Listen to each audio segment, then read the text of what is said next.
Hello, I'm Brian with HeadRush, and thank you for joining us today. We are very excited to introduce our newest guitar effects and amp modeler, the MX5. MX5 is our most compact modeler, yet still has all the power of our full-size pedal board. This video is going to be a basic overview of the MX5 hardware and the features it provides. Let's dive in. On the top panel, going from left to right, you get the master volume knob. This controls output of the 1/4 inch outputs on the back. Just below that is your encoder knob. This is great for scrolling through the rig, tapping into a block, and even creating fine-tuned adjustments. In the center, you get our new 4-inch high-resolution touch display.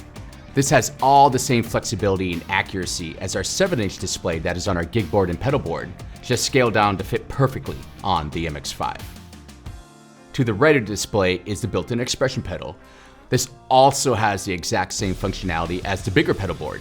You still get both A and B expression pedals, classic and advanced expression modes, and control of parameters in hands-free mode. On the bottom, you get 3 foot switches that have very similar functions to the pedal board and gig board, such as the ability to select stomp mode, hybrid mode, rig mode, and even setlist mode, the built-in looper, and tuner. I'll dive into all of these features in detail in their own specific videos. Now, let's check out the I/O that is available on the rear panel. Starting on the left is your 1/4 inch guitar input, expression pedal input for turning the virtual B option into an analog pedal, stereo effects send and return. One important note is that these are actually stereo when used with 1/4 inch TRS to 1/4 inch TS female splitter cables.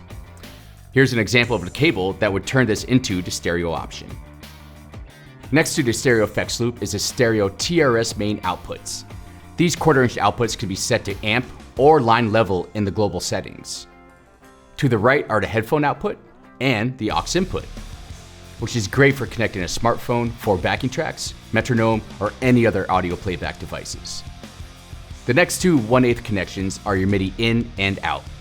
These will use the included 1/8 to MIDI adapters that came in the box with your MX5. These connections are great for sending or receiving MIDI program changes from a DAW to change things like your rigs on the fly, or connecting external MIDI controllers for accessing all 11 blocks. You can also access tap tempo and looper via CC messages and more. The final connection on the back is your USB port. This handles multiple functions such as transferring rigs, set list, model presets, loops, and impulse response files between your computer and the MX5. You can also transform your MX5 into a great 24-bit audio interface for recording directly into your computer with sample rates up to 96K and for really cool features such as reamping. This was a product overview of the MX5 hardware. I hope this was helpful, and check out our other videos that dive deep into the functionality of the HeadRush MX5. I'm Brian with HeadRush, and have a great day.